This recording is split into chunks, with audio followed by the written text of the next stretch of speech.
शांति। आज मीठे बाबा की साकार वाणी हम सब बच्चों को साकार में कैसे जीना है ये बताती है। संडे को जो अव्यक्त वाणी चलती है उसमें व्यक्त से अव्यक्त स्थिति बनाने की विधि सिखाते हुए फिर साकार में किस प्रकार से जीवन जीना है जिससे किसी भी किस्म का कहीं विकर्म आत्मा से ना हो, क्योंकि जो भी कर्म इस शरीर के माध्यम से आप आत्मा करते हैं वो सारा का सारा आत्मा में मर्ज हो जाता है और फिर वो आत्मा ये भूल जाती है कि मैंने कौन से कर्म किए हैं, लेकिन वो कर्म आत्मा में मर्ज रहते हैं और उस आत्मा को कभी न कभी चाहे इसी जन्म में चाहे अगले जन्म में उसका फल जरूर मिलता है। अगर आत्मा के पूरे विकर्म समाप्त हो गए हैं तो इसी जन्म में उसे सतयुग जैसे सुख मिल जाते हैं, और यदि वो इस जन्म में बहुत श्रेष्ठ कर्म करता है तो कई जन्मों तक भी अपने लिए स्वराज्य और विश्व पर राज्य जमा कर सकता है।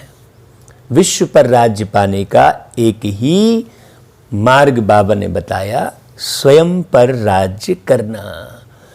स्वयं पर राज्य करना अर्थात जितनी भी कर्मेंद्रियां हैं उन पर शासन चलाना, अपने अनुरूप उसे चलाना। ऐसा नहीं कि मन चाहे जो सोच ले, बुद्धि चाहे जैसा निर्णय ले ले। इसके कारण बहुत सी मनुष्य आत्माएं बहुत लोगों को धोखा भी देती हैं और बहुत सी मनुष्य आत्माएं धोखा खाती हैं, और यही धोखे का काम इस दुनिया में चलता रहता है। तब फिर सब मनुष्य आत्माएं चिल्लाती हैं, हे प्रभु मुझे उस पार ले चलो। वो गीत है ना, ले चल पार ओरे माझी, ऐसा करके आपने वो गीत सुना होगा। तो पार कौन ले जाता है इस दुनिया से? देखो आज बाबा बहुत प्यार से पढ़ाते हुए कहते हैं, मीठे बच्चे बाप आए हैं तुम बच्चों को तैरना सिखलाने। देखो बाकी तो और लोग कई प्रकार से बातें करेंगे कि तुम ये कर लो तो तुम्हारे ऐसे भाग्य बन जाएंगे, तुम ऐसा करो तो तुम अरबपति बन जाएंगे। ऐसे कई वीडियो आते हैं और उस झांसे में पढ़कर लोग ऐसे वीडियो देखकर समय खराब करते हैं। कई वशीकरण मंत्र सिखाते हैं तो कई कुछ करते हैं, और लेकिन बाबा क्या कह रहे हैं कि तुम बच्चों को तैरना सिखलाने आए हैं, माने तुम स्वयं तैरो और इस दुनिया से, दुख वाली दुनिया से पार हो जाओ। ऐसा नहीं, देखो भगवान कह रहे हैं कि तुम खुद करो। भगवान ये नहीं कह रहे हैं कि मैं तुम्हारा सब कुछ कर दूंगा, लेकिन इंसान, अरे तुम क्यों फिक्र करते हो भाई, मैं बैठा हूं ना तुम्हारे लिए, और बाद में धीरे से धोखा दे देता है। स्वार्थ के वशीभूत होकर इंसान न जाने क्या क्या करता है, और ये स्वार्थ कहाँ आता है उस इंसान के अंदर? ये स्वार्थ आता है इसी एक जीवन को सब कुछ समझ लेने के कारण। हाँ, देह दौलत और इसी दुनिया में सब कुछ समझ लेने के कारण वो इस बाजार में इतना भूला रहता है कि उसे अपने निज धाम निज घर की याद नहीं रहती है। इसीलिए वो बड़ी बड़ी बातें करेगा और करेगा कुछ नहीं। सोचेगा कुछ, बोलेगा कुछ और करेगा कुछ। ऐसे हैं आज के इंसान। और भगवान देखो क्या कह रहे हैं, इतनी बड़ी अथॉरिटी होने के बाद भी कह रहे हैं कि बच्चों मैं तुम्हें तैरना सिखलाने आया हूं, जिससे तुम इस दुनिया से पार हो जाते हो। मतलब तुम स्वयं पार होते हो, मैं सिर्फ तुम्हें सिखलाता हूं। तुम्हारे लिए फिर क्या होती है, तुम्हारे लिए दुनिया ही बदल जाती है। फिर बाबा प्रश्न करते हैं, जो बाप के मददगार बनते हैं उन्हें मदद के रिटर्न में क्या प्राप्त होता है? फिर उत्तर देते हैं बाबा, जो बच्चे अभी बाप के मददगार बनते हैं उन्हें बाप ऐसा बना देते हैं जो आधा कल्प कोई की मदद लेने व राय लेने की दरकार ही नहीं रहती है।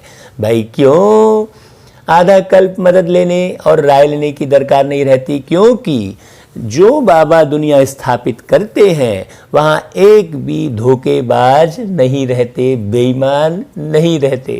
सब एक दूसरे से रूहानी स्नेह, आत्मी स्नेह करते हैं। बाबा इस संगम पर प्रत्येक बच्चों को जो मददगार बनते हैं, मददगार मतलब जो स्वयं पर पूरा निगाह रख के, स्वदर्शन करके स्वयं का परिवर्तन करते हैं।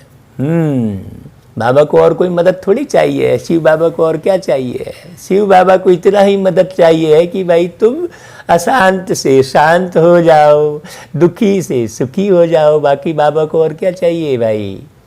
तो बाबा कहते हैं ऐसी दुनिया में तुम जाते हो जो तुम्हें फिर आधा कल्प किसी से मदद लेने या राय लेने की दरकार ही नहीं रहती है। कितना बड़ा बाप है देखो। कहते हैं बच्चे तुम मेरे मददगार नहीं होते तो हम स्वर्ग की स्थापना कैसे करते? अगर बच्चे ना बदले तो फिर बाबा क्या करेगा, है ना? तो बच्चों को विशेष रूप से स्वयं पर ध्यान देना है, बाबा का ये इशारा है। अच्छा भाई, फिर बाबा कहते ओम शांति। बाबा कहते मीठे मीठे नंबरवार अति मीठे रूहानी बच्चों प्रति रूहानी बाप समझाते हैं, क्योंकि बहुत बच्चे बेसमझ बन गए हैं।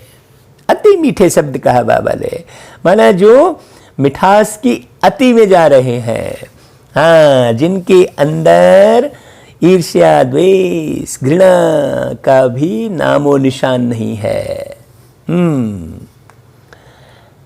तो बाबा कहते हैं रावण ने बहुत बेसमझ बना दिया है। रावण अर्थात विषय विकारों ने, इस देह के अभिमान ने। हाँ, अब हमको कितना समझदार बाबा बनाते हैं। बाबा उदाहरण देते हैं, कोई आईसीएस का इम्तहान पास करते हैं तो समझते हैं बहुत बड़ा इम्तहान पास किया। अभी तुम तो देखो कितना बड़ा इम्तहान पास करते हो, जरा सोचो तो सही। बाबा देखो कैसे प्यार से बोल रहे हैं, जरा सोचो तो सही कि पढ़ाने वाला कौन है और पढ़ने वाले कौन है। दोनों के बारे में सोचते हैं। भाई आप पढ़ने वाले कौन है? हमारी जानकी दादी कहती थी मैं कौन, मेरा कौन। तो बाबा कहते यह भी निश्चय है, हम कल्प कल्प हर 5000 वर्ष बाद बाप, टीचर, सदगुरु से फिर मिलते ही रहते हैं। सिर्फ तुम बच्चे ही जानते हो हम कितना ऊंचते ऊंच बाप द्वारा ऊंच वर्षा पाते हैं। टीचर भी वर्षा देते हैं ना पढ़ा करके। हाँ, तुमको भी पढ़ा करके तुम्हारे लिए दुनिया को ही बदल देते हैं। काहे के लिए दुनिया बदलते हैं भाई? हाँ, प्रजा बनने के लिए थोड़ी, नई दुनिया में राज्य करने के लिए दुनिया बदलते हैं। अब भाई राज्य करने वाला पुरुषार्थ कर रहे हो ना बाबा के बच्चे। भक्ति मार्ग में कितनी महिमा गाते हैं, तुम उन द्वारा अपना वर्षा पा रहे हो, वो तो महिमा गाते हैं, लेकिन तुम पुरुषार्थ करके प्रारब्ध पाते हो। यह भी तुम बच्चे जानते हो कि अभी पुरानी दुनिया बदल रही है, इसीलिए यहाँ के कोई भी कष्ट, यहाँ के कोई भी सरकमस्टांस तुम्हें प्रभावित नहीं करते, क्योंकि तुम जानते हो ना भाई, सुनने वाले सब। हाँ, बाबा कहते हैं मुंडी हिलाओ, कान हिलाओ अगर जानते हो तो। यहाँ पर भाई आप जो है सोशल मीडिया यूट्यूब के माध्यम से आप मुरली सुन रहे हो तो यहाँ कमेंट करो भाई, जानते हो तुम क्या बनने वाले हो। तो बाबा कहते हैं तुम कहते हो हम शिव बाबा के बच्चे हैं, बाप को भी आना पड़ता है पुरानी दुनिया को नहीं बनाने, क्योंकि बच्चे तो इसी दुनिया को सब कुछ समझ रहे होते हैं, उनको मालूम ही नहीं रहता है, इतने हिरे हुए रहते हैं। बाबा कहते त्रिमूर्ति के चित्र में भी दिखाते हैं कि ब्रह्मा द्वारा नई दुनिया की स्थापना, तो जरूर ब्रह्मा मुख वंशावली ब्राह्मण ब्राह्मणियां चाहिए ना भाई। यहाँ पर ब्रह्मा मुख वंशावली जो शब्द कहा, तो यहाँ पर हम बाबा के बच्चों को ये समझना है कि जैसे ब्रह्मा मुख से शिव बाबा बोलते हैं, वैसे तुम आत्मा अपने मुख से सबको मीठा बोलो, ज्ञान युक्त रहो, कभी भी इधर उधर बुद्धि को नहीं ले जाओ। उसको कहेंगे ब्रह्मा मुख वंशावली, जो ब्रह्मा के समान अपना मुख बना लेवे। हाँ, माना जैसे ब्रह्मा के मुख से अव्यक्त रूप से शिव बाबा बोलते हैं, वैसा ही हरेक बाबा के बच्चे ये पुरुषार्थ करे कि इस शरीर में बैठकर अव्यक्त रूप में बोले। स्मृति परम धाम की हमेशा रहे, जब भी बोले देखे, कहीं भी दुनिया को देखें, लेकिन स्मृति कहाँ की रहे, परम धाम की रहे। तो बाबा कहते हैं कि ब्रह्मा तो नई दुनिया स्थापन नहीं करते, रचता है ही बाप, ब्रह्मा माध्यम है। जैसे ये माइक है, ये तो मुरली नहीं सुना रहे हैं भाई, माइक थोड़ी मुरली सुना रहे हैं। हाँ, मुरली सुनाने वाले तो प्यारे बाबा हैं और हम माध्यम हैं। कहते हैं मैं आकर युक्ति से पुरानी दुनिया का विनाश कराए नई दुनिया बनाता हूँ, बहुत युक्ति से। हाँ, है ना भाई। जैसे कहते हैं कि भाई पत्थर के नीचे हाथ फंस गया तो धीरे से निकालना होता है, अगर झटके से निकालेंगे तो लग जाएगा। बहुत धीरे से उस पत्थर को ऊपर उठाओ, मेहनत से, ताकत से। और अगर आपको अकेले नहीं उठ रहा है वो पत्थर, तो और लोगों की मदद ले लो, लेकिन बहुत धीरे से उठाकर हाथ को निकालो, हड़बड़ी नहीं करो। हाँ, खींचो नहीं, अंदर में झल्लाओ नहीं। ऐसा ही अभी हम आत्माएं जो बाबा के बच्चे हैं, जो देव आत्माएं हैं, वो सब इस पुरानी दुनिया रूपी पत्थर में फंस गए हैं। तो बहुत धीरे से युक्ति से निकालना है अपने आप को। बाबा कहते हैं बहुत शांति से निकालना है। तो बाबा कहते हैं, बाबा रिजल्ट बताते हैं कि नई दुनिया के रहवासी बहुत थोड़े होते हैं। हाँ, गवर्नमेंट कोशिश करती रहती है कि जनसंख्या कम हो। अब कम तो नहीं होगी भाई, क्यों नहीं होगी, इसका राज बाबा ने बताया। क्योंकि जितनी मनुष्य आत्माएं हैं वो सब पार्ट बजाने तो इस धरती पर आती ही है, इसलिए जनसंख्या कम तो नहीं हो सकती। जब पार्ट पूरा होगा तो सब चले जाएंगे। बाबा कहते हैं लड़ाई में करोड़ों मनुष्य मरते हैं, फिर मनुष्य कम थोड़े ही होते हैं, जनसंख्या तो फिर भी बढ़ती जाती है। क्यों? क्योंकि जो करोड़ों मनुष्य मरते हैं उनकी देह समाप्त होती है ना भाई, वो आत्मा तो रहती है ना, तो वो वापस घर का पता नहीं होने के कारण फिर यहाँ जन्म ले लेती है, और ऊपर से और आत्माएं आती रहती हैं, तो जनसंख्या तो बढ़ती जाती है। नहीं तो करोड़ों समाप्त हो गए, फिर जनसंख्या क्यों बढ़े? ये राज भी बाबा ने हम बच्चों को बताया है। तो बाबा कहते हैं यह भी तुम जानते हो, तुम्हारी बुद्धि में विश्व के आदि मध्य अंत का ज्ञान है कि आत्माएं किस प्रकार आती हैं और किस प्रकार वापस जाती हैं। अभी बाबा कहते हैं कि तुम अपने को स्टूडेंट भी समझते हो।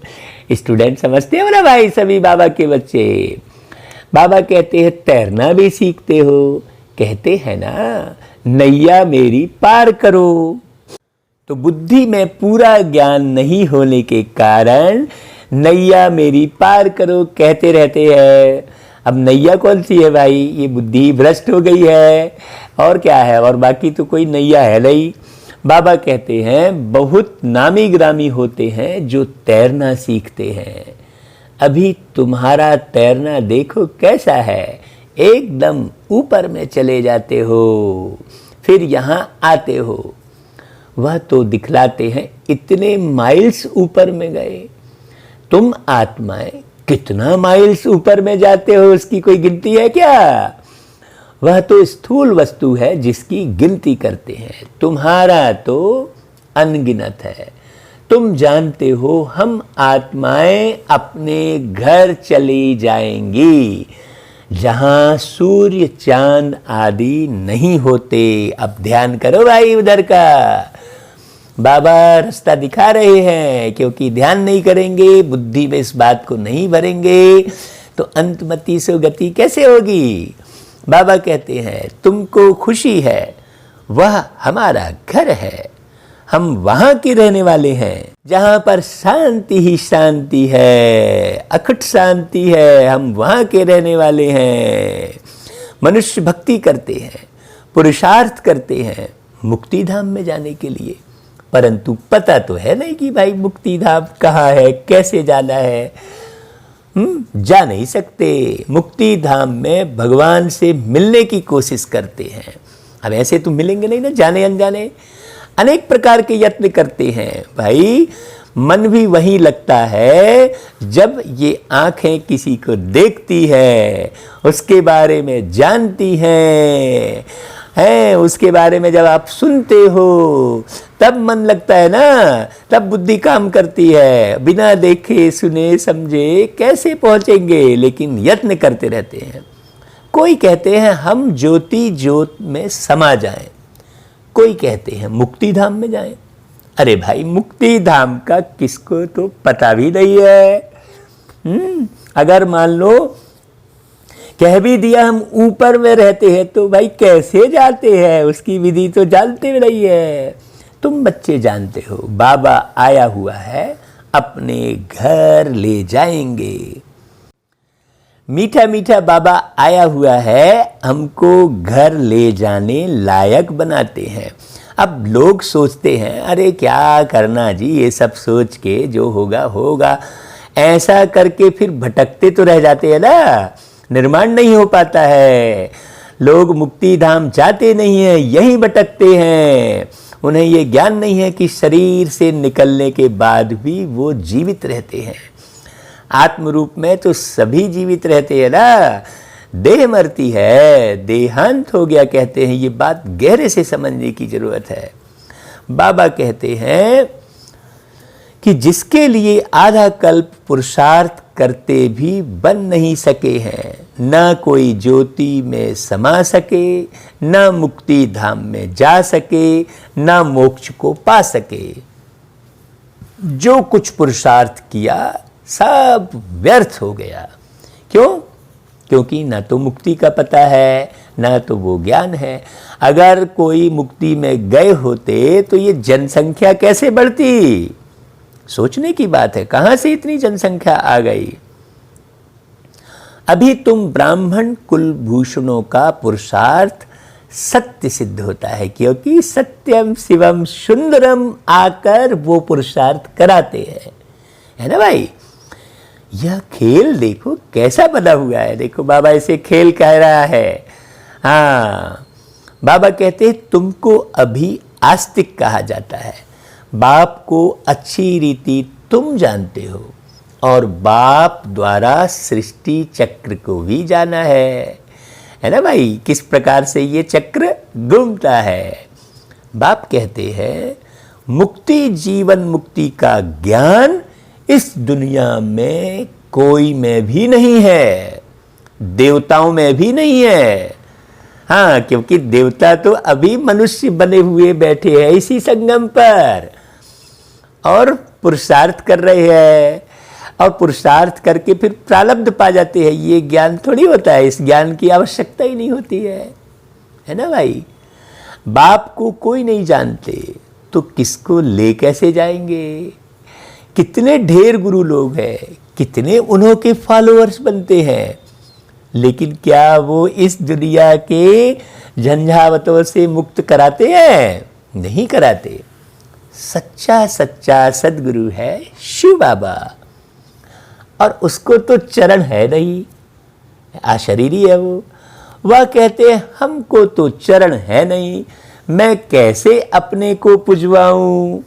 बच्चे विश्व के मालिक बनते हैं, उनसे थोड़े ही पुजवाऊंगा। देखो बाबा बच्चों को अपने से ऊंचा मानते हैं।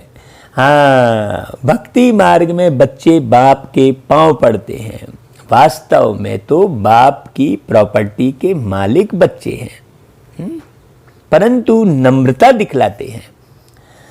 छोटे बच्चे आदि सब जाकर पांव पड़ते हैं। यहाँ बाप कहते हैं तुमको पांव पड़ने से भी छुड़ा देता हूं। कितना बड़ा बाप है। कहते हैं तुम बच्चे मेरे मददगार हो। बाबा कहते बच्चे तुम मददगार नहीं होते तो हम स्वर्ग की स्थापना कैसे करते। बाप समझाते हैं बच्चे अभी तुम मददगार बनो, तो फिर हम तुमको ऐसा बनाते हैं जो कोई की मदद लेने की दरकार ही नहीं रहेगी, तुमको कोई के राय की भी दरकार नहीं रहेगी। देखो यहाँ तो डग डग पर मदद लेने की आवश्यकता पड़ती है। क्यों? क्योंकि यहाँ बहुत फैलावा है, दुनिया भर की कोर्ट कचहरी, दुनिया भर के नियम कानून, दुनिया भर के मार्ग अलग अलग अलग अलग भटका देते हैं। सब एक मार्ग को समझे, एक मार्ग को जाने, ऐसा नहीं है। इसीलिए हर जगह पे राय लेनी पड़ती है। और बाबा आकर हमको एक धर्म, एक राज्य, एक मत पर चलना सिखलाते हैं। तो ना तो कोर्ट कचहरी की जरूरत पड़ती, ना पुलिस थाने की, ना शरीर बीमार पड़ता तो ना हॉस्पिटल की जरूरत पड़ती, और ना ही विषय विकार में जाते तो ये शरीर भी बदसूरत नहीं होता, तो ब्यूटी पार्लर की भी जरूरत नहीं पड़ती। बात बड़ी समझने की है। इतना ऊंचा कार्य कोई मनुष्य तो नहीं कर सकता, सोच भी नहीं सकता भाई कोई मनुष्य, कोई गुरु, कोई गोसाई। केवल एक परमात्मा है शिव बाबा जो आकर देखो समझा रहे हैं। बाप समझाते हैं, कहते हैं बच्चे अब छीछी मत बनो, माया से हार नहीं खाओ। बाबा कहते बस यही बाप बच्चों की मदद ले रहे हैं कि बच्चे अब तुम छीछी मत बनो, माया से हार नहीं खाओ, नहीं तो नाम बदनाम कर देते हैं। बॉक्सिंग होती है तो उसमें जब कोई जीतते हैं तो वाह वाह हो जाती है ना, हार खाने वाले का मुंह पीला हो जाता है। यहां भी हार खाते हैं, हाँ, बार बार विषय विकार में चले जाते हैं। यहां हार खाने वाले को कहा जाता है काला मुंह कर दिया। इसने तो काला मुंह कर दिया, जिसने गलत कर्म किया। काला मुंह किस में कहते हैं? जब कोई विषय वासना के जाल में फंसता है बाबा कहते हैं आए हैं गोरा बनने के लिए, फिर क्या कर देते हैं कि कमाई सारी चट हो जाती है। अब एक बार की कमाई चट हो गई तो फिर नए सिर शुरू करना पड़े ना। बाप के मददगार बन फिर हार खाए नाम बदनाम कर देते हैं। दो पार्टी है, एक है माया के मुरीद और एक है ईश्वर के।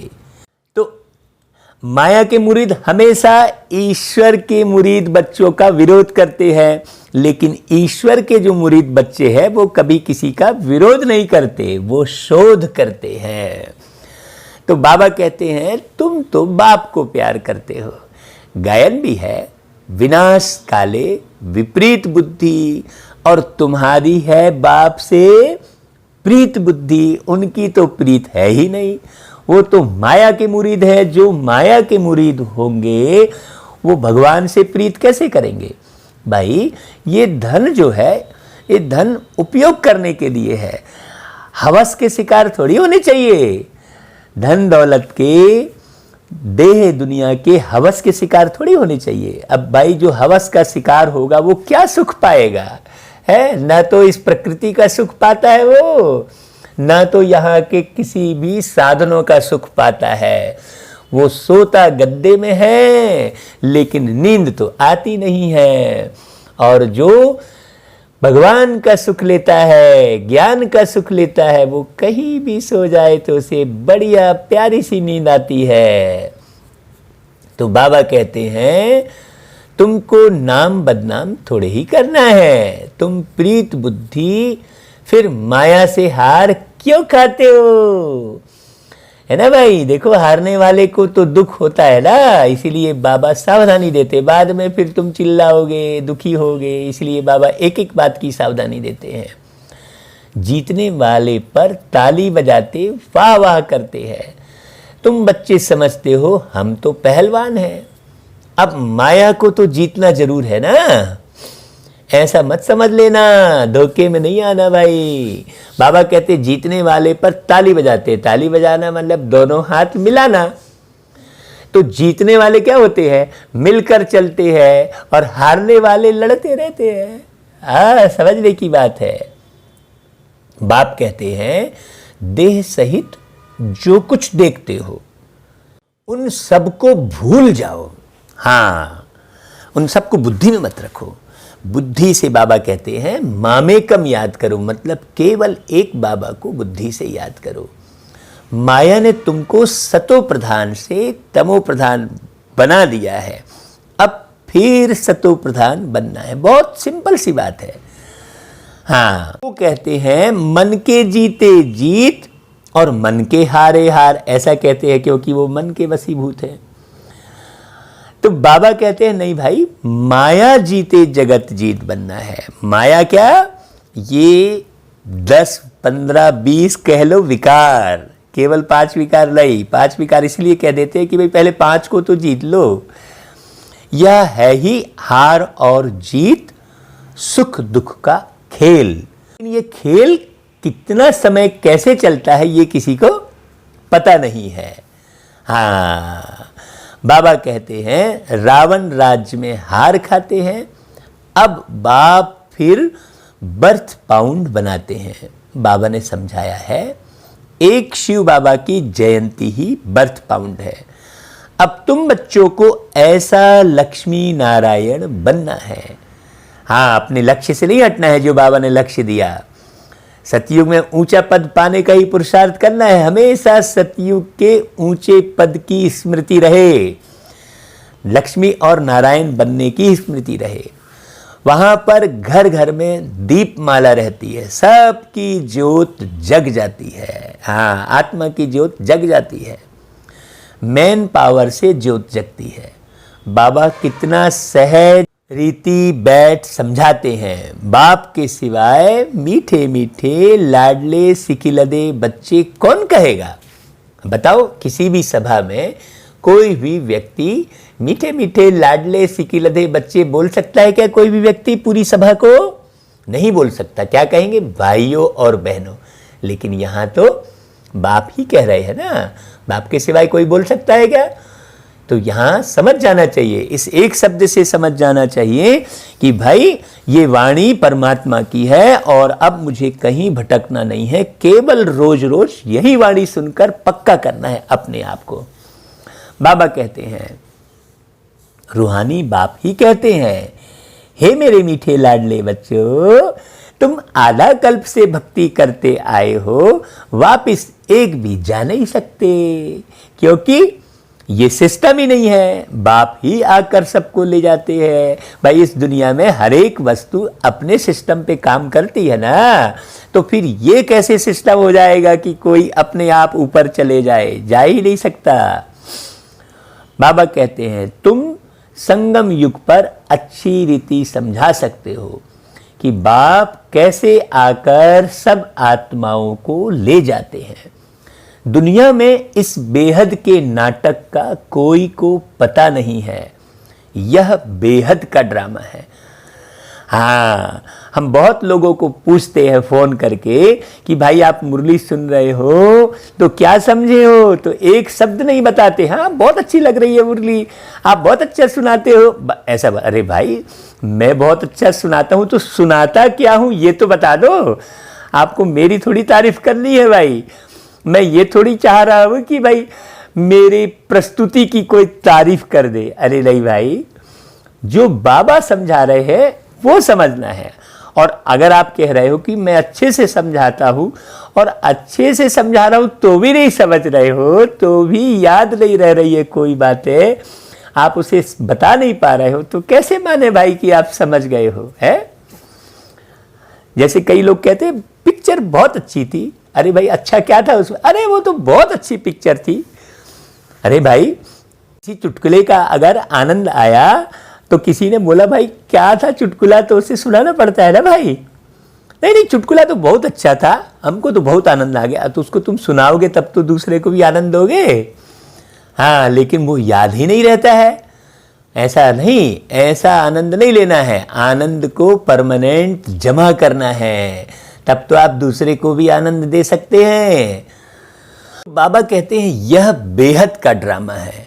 बाबा कहते हैं यह भी तुम समझते हो कि यह बेहद का ड्रामा है, ऐसा शब्द कोई मनुष्य नहीं बोल सकता। अगर बोले बेहद का ड्रामा है तो फिर ड्रामा का वर्णन कैसे करेंगे?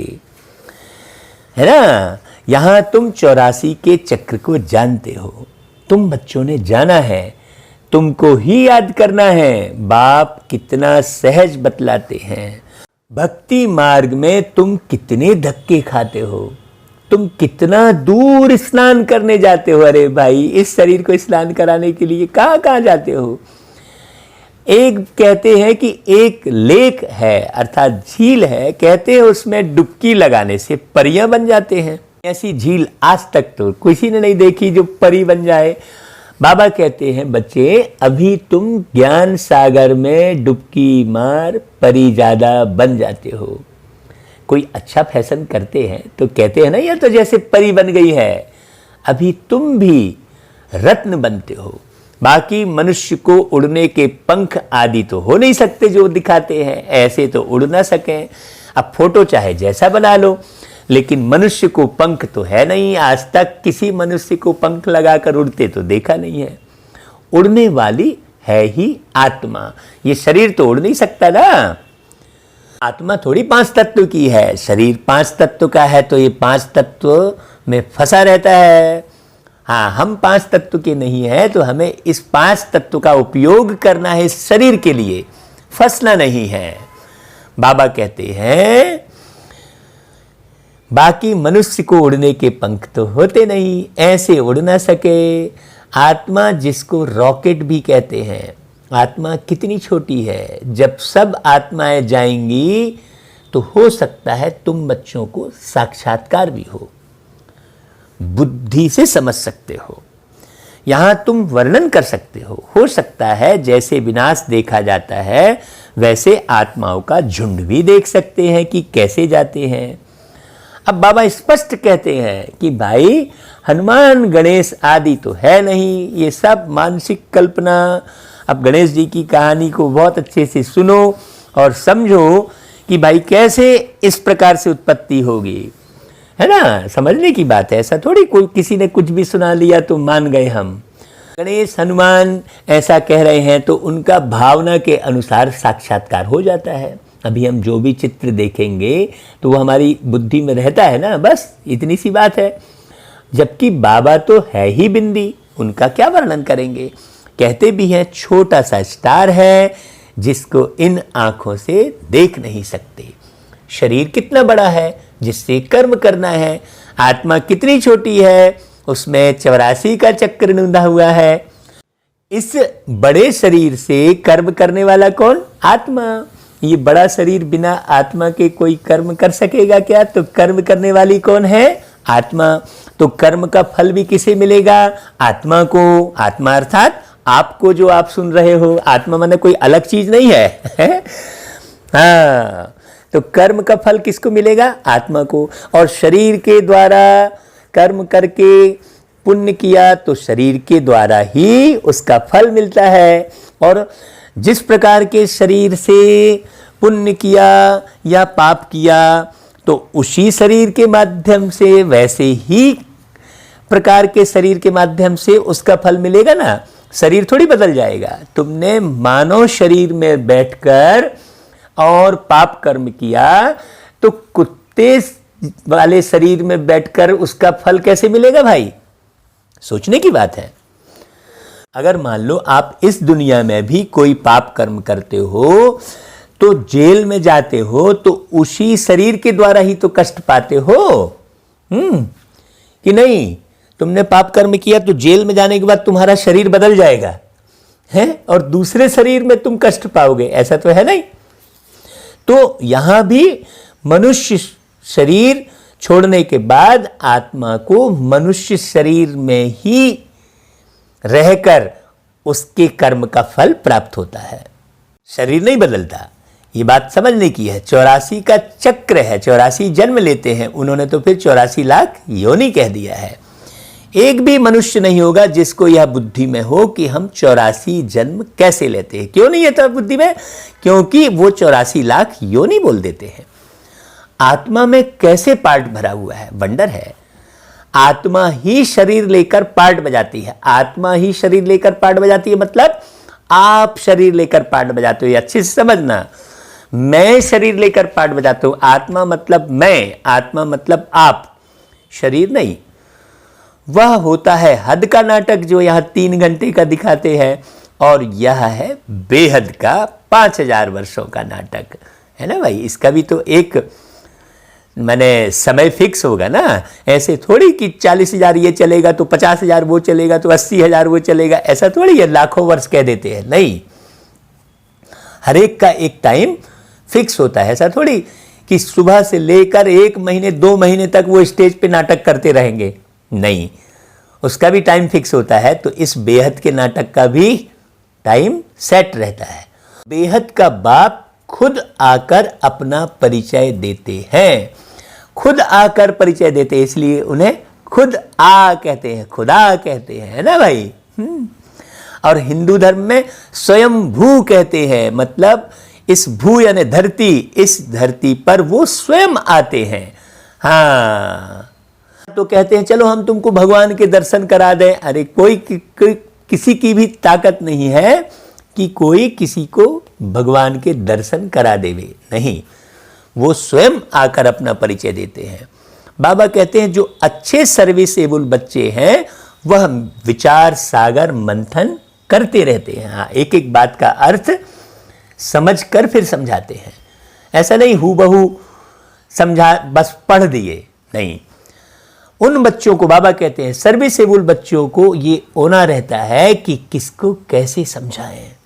हाँ, क्योंकि अलग अलग बुद्धि के लोग होते हैं ना, तो सामने वाले की बुद्धि के अनुसार समझाना होता है। किसी की बुद्धि उतना तीव्र बुद्धि नहीं है, नहीं समझ पाएगा, तो उसे सहज कुछ और युक्ति निकालनी होती है। हर एक को एक जैसा नहीं समझा सकते हैं। तो बाबा कहते हैं किसको कैसे समझाएं, ये अलग अलग युक्ति सर्विसेबल बच्चे निकालते हैं।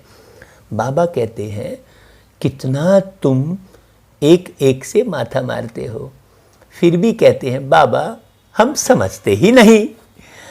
कोई नहीं पढ़ते हैं तो कहा जाता है यह तो पत्थर बुद्धि है। अब इन सब बातों को बहुत ध्यान से सुनना पड़ेगा ना।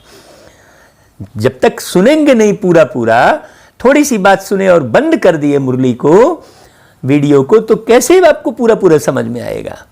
बाबा कहते हैं तुम देखते हो यहां भी कोई 7 रोज में ही बहुत खुशी में आकर कहते हैं बाबा पास चले। कोई तो कुछ भी नहीं समझते, वर्षों से सुन रहे हैं लेकिन डल बुद्धि है। मनुष्य तो सिर्फ कह देते हैं पत्थर बुद्धि, पारस बुद्धि, परंतु अर्थ नहीं जानते।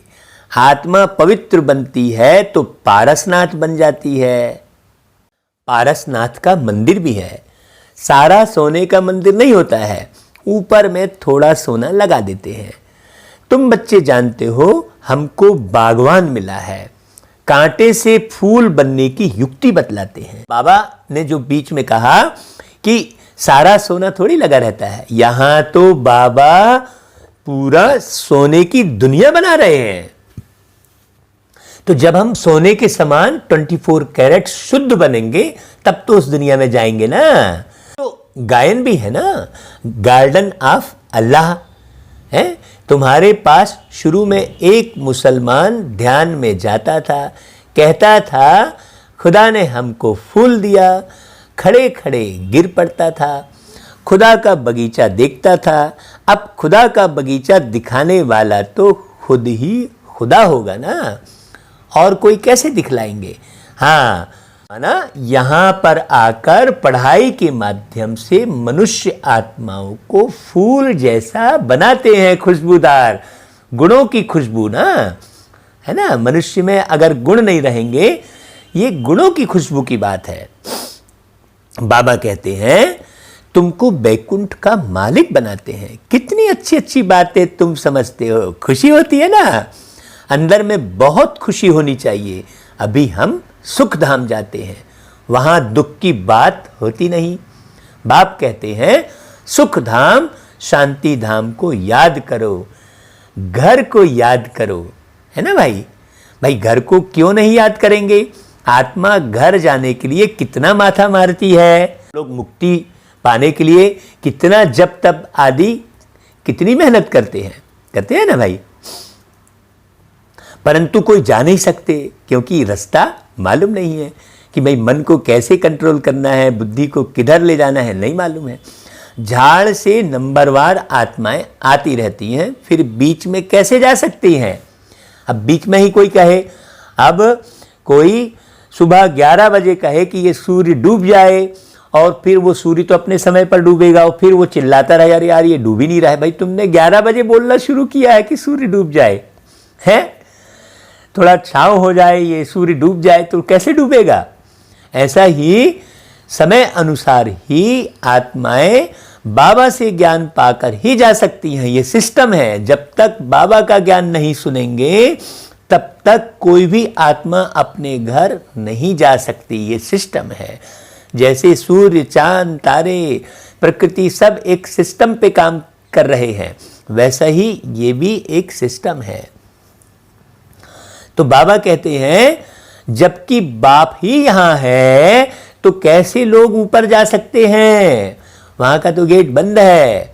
तुम बच्चों को रोज समझाते रहते हैं शांति धाम और सुख धाम को याद करो। बाप को भूलने के कारण ही फिर दुखी होते हैं, माया का मोचरा लग जाता है। अब तो जरा भी मोचरा नहीं खाना है। मूल है देह अभिमान।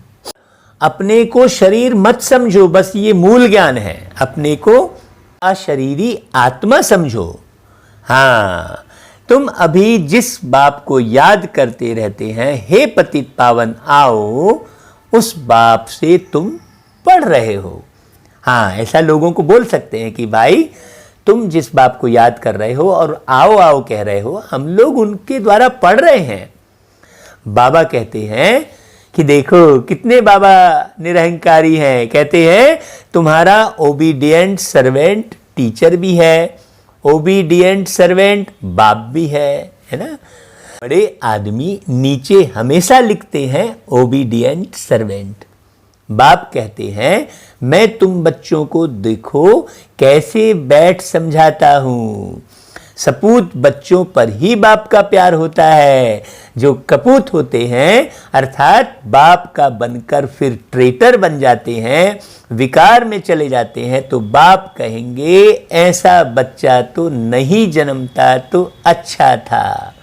ऐसा करने वालों के कारण जो है, एक के कारण फिर कितना नाम बदनाम हो जाता है, कितने को तकलीफ होती है। यहां तुम कितना ऊंचा काम कर रहे हो, विश्व का उद्धार कर रहे हो, और तुमको 3 पैर पृथ्वी के भी नहीं मिलते हैं। क्यों? क्योंकि तुम इतना ऊंचा काम कर रहे हो ये कोई समझते नहीं है। हाँ, वो तो हिरे हुए हैं इधर उधर। तुम बच्चे किसी का घर बार तो नहीं छुड़ाते हो। तुम तो राजाओं को भी कहते हो कि तुम पूज्य डबल सिरताज थे, अब पुजारी बन पड़े हो। अब बाप फिर से पूज्य बनाते हैं तो बनना चाहिए ना। बाबा कहते हैं थोड़ी देरी है, बन नहीं रहे हो। हम यहां किसके लाख लेकर क्या करेंगे भाई। गरीबों को राजाई मिलनी है, बाप गरीब निवाज है, दिखाया भी है, सुदामा को स्वर्ण नगरी दी गई। तुम अर्थ सहित समझते हो कि बाप को गरीब निवाज क्यों कहते हैं। भारत भी कितना गरीब है, उनमें भी तुम गरीब माताएं हो। जो साहूकार हैं वह इस ज्ञान को उठा ना सके। क्यों? क्योंकि उनकी बुद्धि पूरे समय धन दौलत में ही रहती है। इस ज्ञान को कहां समझ पाएंगे वो। गरीब अबलाएं कितनी आती हैं, उन पर अत्याचार होते हैं। बाप कहते हैं माताओं को आगे बढ़ाना है। प्रभात फेरी में भी पहले पहले माताएं हो। बैच भी तुम्हारे फर्स्ट क्लास है। यह ट्रांसलाइट का चित्र तुम्हारे आगे हो। बाबा सेवा की युक्ति बता रहे हैं।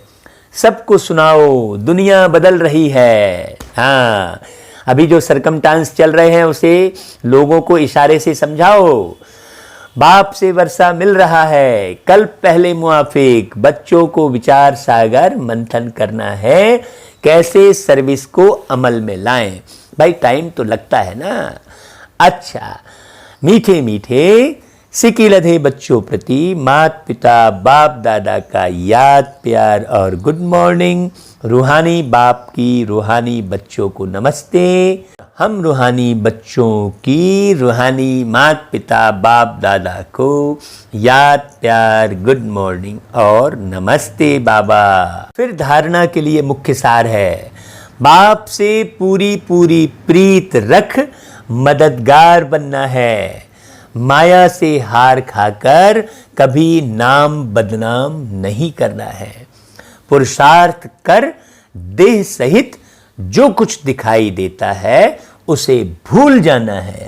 आपने मान लो गलती से कोई भी चित्र ऐसा देख भी लिया या ऐसे किसी को कर्म करते देखा तो भी उसे भूल जाओ, उसे मन चित्त में मत रखो। हाँ, किसी ने गलत काम किया उसे मन चित्त में मत रखो, क्योंकि चित्त में मुझे अपने प्यारे बाबा के ज्ञान को रखना है, समझ को रखना है। दूसरा, अंदर में खुशी रहे कि हम अभी शांति धाम सुख धाम जाते हैं, इसकी खुशी रहे बस। कि किसी वस्तु व्यक्ति वैभव की खुशी आपकी टेम्परेरी रहेगी। कल की मुरली में वो बात बताई थी, आप अगर नहीं सुने होंगे तो सुनिएगा। बाबा ओबीडिएंट टीचर बन हमको घर ले जाने के लायक बनाते हैं, तो हमें क्या करना है, लायक सपूत बनना है, कपूत नहीं। क्योंकि एक के कारण फिर सारा जो है संसार ही बिगड़ जाता है। हाँ, ये जो नया संसार बना रहे हैं बाबा छोटा सा, हाँ कहते हैं ना, छोटा सा घर मेरा छोटा सा संसार, ऐसा कहते हैं ना। तो वो छोटा सा घर कौन सा बना रहे बाबा, ये सतयुग बहुत छोटा सा घर और छोटा सा संसार है। छोटा सा घर छोटा सा संसार बहुत सुखी रहता है। अच्छा भाई, फिर वरदान, त्रिमूर्ति स्वरूप का तिलक धारण करने वाले संपूर्ण विजयी भव। भाई त्रिमूर्ति स्वरूप का तिलक धारण करना है। हाँ, अभी देखो समझते हैं उसको। स्वयं की स्मृति, बाप की स्मृति और ड्रामा के नॉलेज की स्मृति। हाँ, कल 3 बिंदु का गीत सुनाया था ना भाई रागिनी ने, देखो वही बात आज वरदान में आ गई। इन्हीं 3 स्मृतियों में सारे ज्ञान का विस्तार समाया हुआ है। भाई स्वयं की स्मृति मतलब मैं आत्मा हूं, बाप की स्मृति मतलब बाबा परमात्मा अति सूक्ष्म रूप है, और ड्रामा के नॉलेज की स्मृति मतलब जो भी बीत गया वो सब बिंदी लगाओ, ऐसा है ना। बाबा कहता है नॉलेज के वृक्ष की यह 3 स्मृतियां हैं। जैसे वृक्ष का पहले बीज होता है, फिर उस बीज द्वारा 2 पत्ते निकलते हैं, फिर वृक्ष का विस्तार होता है, ऐसे मुख्य है बीज बाप की स्मृति, फिर 2 पत्ते अर्थात आत्मा और ड्रामा की सारी नॉलेज। इन 3 स्मृतियों को धारण करने वाले स्मृति भव व संपूर्ण विजयी भव के वरदानी बन जाते हैं। अच्छा भाई, फिर स्लोगन, प्राप्तियों को सदा सामने रखो तो कमजोरियां सहज समाप्त हो जाएंगी। इसलिए प्राप्ति करते रहोगे भाई, तभी तो सामने रखोगे। तो निरंतर बाबा को याद करोगे तो बहुत प्राप्ति होगी। अच्छा, ओम शांति।